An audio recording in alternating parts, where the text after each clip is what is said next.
Ever since I graduated high school, my life has been in a slow decline.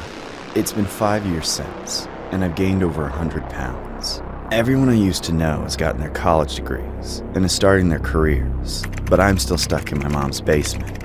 I don't have a job, and I possess little to no drive to get one. I barely leave the house. I do everything I can to avoid even going upstairs. All I do is eat and game, and when I'm not gaming or eating, I'm rotting in my bed looking at my phone, or I'm on the hub, littering my room with tissues. It's the only way I can avoid my mom.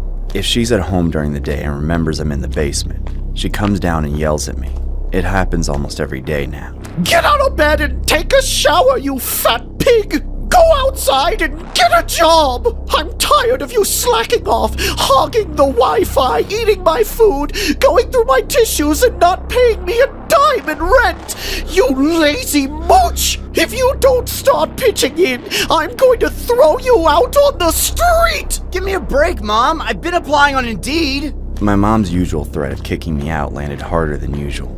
It finally hit me that she wasn't lying this time. If I didn't want to be homeless, I needed to find a way to make money. The problem was, my mom was right. I was a waste of life. I didn't have a single real-world skill outside of a computer. Obviously, getting a job that required going outside wasn't an option for me. I needed something online, so I made accounts on every job site. Fiverr, Monster, Upwork, Indeed, all of them. I fabricated a bunch of credentials and experience on my resume in hopes of getting accepted by someone who wouldn't look that closely. Most of the jobs I applied for were bullshit jobs. However, on sites like Fiverr, then I saw the dream job listing. It was to be a video editor for this huge YouTuber with millions of subscribers. I'd heard of her before, but never got into her. It was Pokimane. It was the only job that excited me. I applied and sent her my resume, cover letter, the whole 9 yards. Then I pirated the latest editing software and brushed up on my skills. A few days passed as I prayed to get the job. I subscribed and binged all her content, hopping on all her streams and spamming in the chat to get her attention. She was so beautiful and perfect to me. That nose, it was so hot.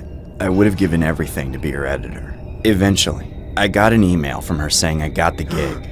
I began to lose my mind. My whole life had just been completely turned around for the better.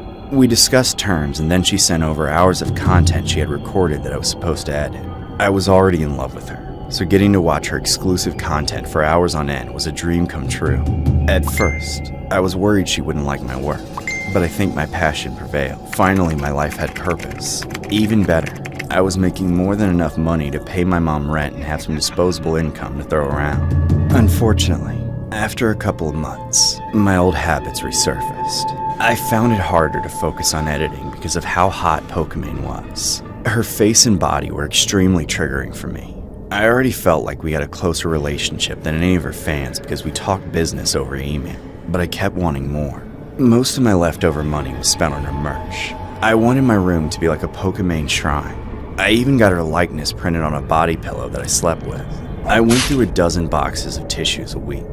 Gradually, I spent more time pleasuring myself to her videos than editing them. At some point, it was like I had negative testosterone. All the motivation I started with was drained downstairs. My whole life became fantasizing about Pokimane being my girlfriend, editing her videos and watching them for my own pleasure.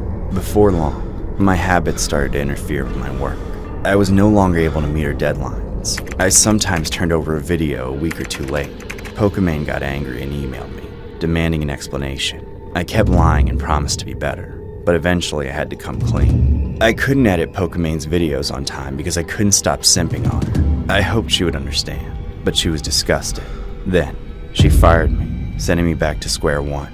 And once again, I was a jobless bum. I lost my mind. I had destroyed everything in my room that had anything to do with Pokimane. I screamed my head off in a storm of emotions. That's when my mom walked in.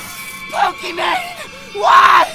I loved you! How could you do this to me? What in God's name are you screaming about? Who's this Pokimane? And why did you trash the room? Stop acting like a baby! Shut up! Shut up! Shut up, you stupid saggy old lord of wrinkles! This story was inspired by a creepy incident regarding a YouTuber named Pokimane, who unveiled a disturbing revelation to her fans earlier this year.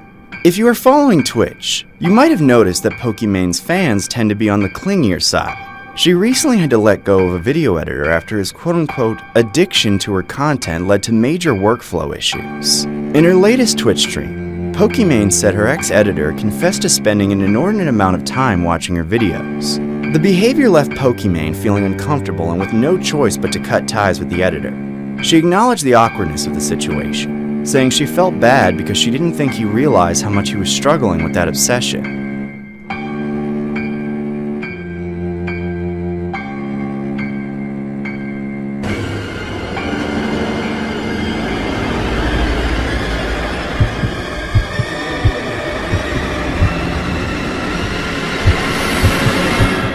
Every time I wake up, I see myself in the mirror on the ceiling.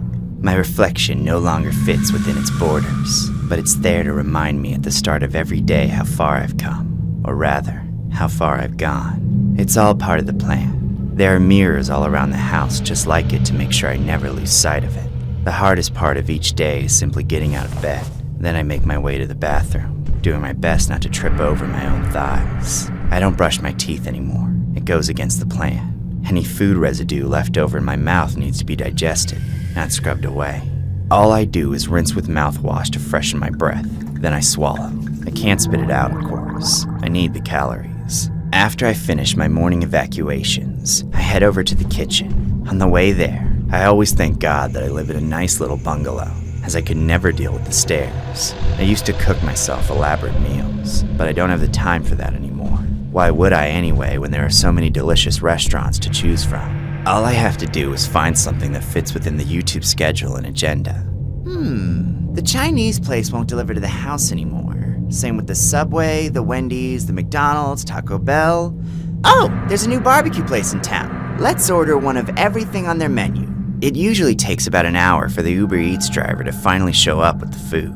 They always give me such a bad attitude. It's like they're expecting some sort of tip for doing their job. Well, I don't get a tip for doing my job. I just do it, and that's that. I take all the food and set up in the filming room. Everything has to be done right. The walls, the floor, the ceiling, the table, everything must be perfectly white. And all the food has to be set up so that every single thing is visible to the camera. If one thing is out of place, the video doesn't work, and then I'm in trouble. Then, the next hardest part of the day, filming. Hello world, it's me, the king of mukbang! And today we're chowing down on some delicious, juicy, saucy barbecue! We got ribs, we got brisket, we got pork, beans, chicken, mashed potatoes, corn, broccoli. Ew, wait, broccoli? I hate broccoli! Heh, who am I kidding? It's all going down this gaping gullet, and Orland's not here today, so all this is just for me. I'm 2 steps ahead. Well, what do you say? How about we get started? Oh, yes, it's so good.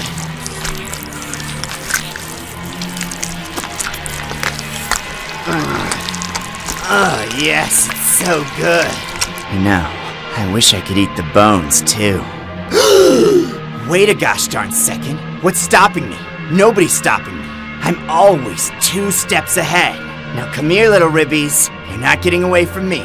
Ah! Oh my gosh, that was amazing.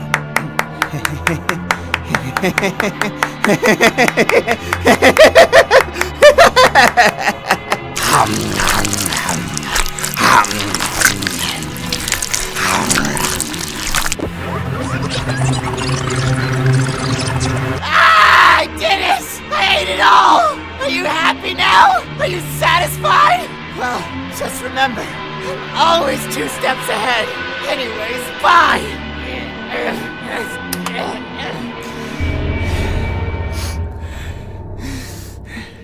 Now I have to clean all this up. I don't want to do this anymore! I never want to eat anything ever again! You can't make me, you hear me? I'm done! Done!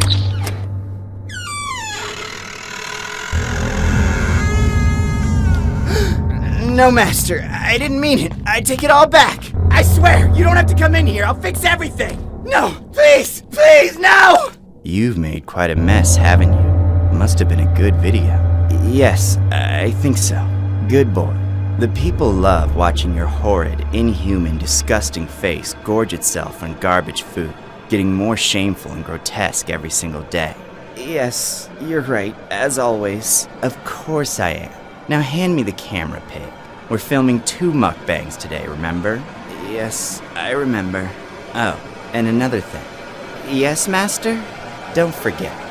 I am always 2 steps ahead.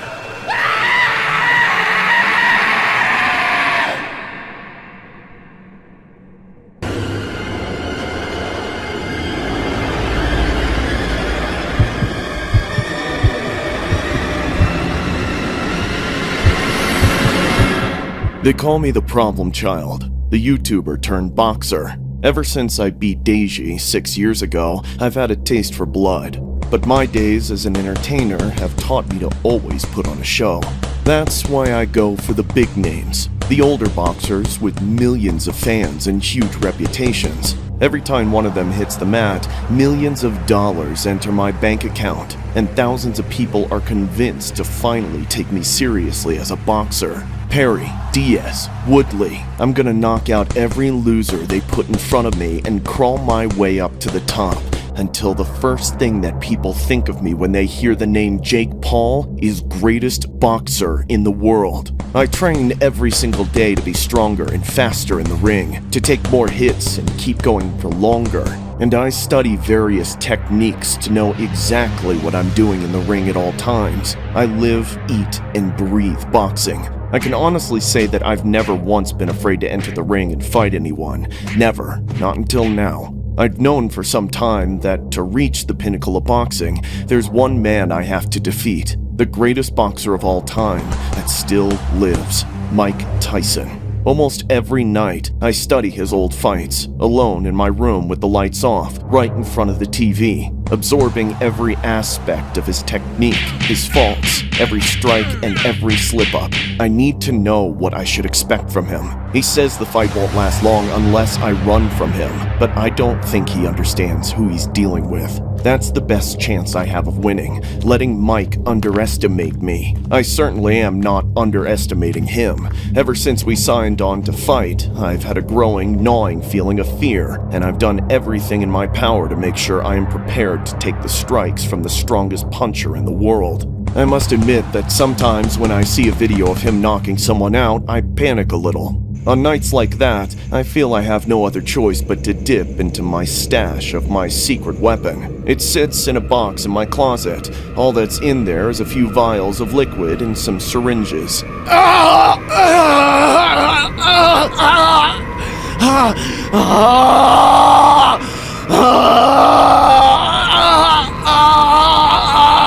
Tyson! A few nights before the fight, I went so crazy that I punched a hole through the bag. I train every day until I'm exhausted. Then I crash into bed and pass out. Most nights, I'm too wiped out to have any dreams, but when I do, it's always about fighting Mike Tyson. One night, I was sleeping soundly. I kept tossing and turning in my room, unable to sleep. It was like I was having nightmares about possibly losing to him.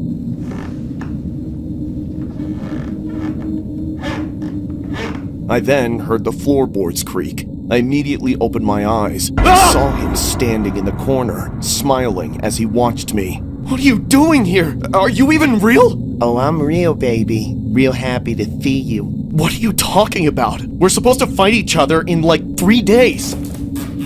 No, stay away from me. Stay away! Come on, problem child. Why don't you get out of bed and dance for me? You know I like to watch you dance, just like the old Disney times. Why are you being such a creep? Get out of my house! Don't I remember you saying you wanted to kiss my big juicy lips? We can make that happen. No way! Get away from me, you sick freak! Then I'll just have to kiss your dead body!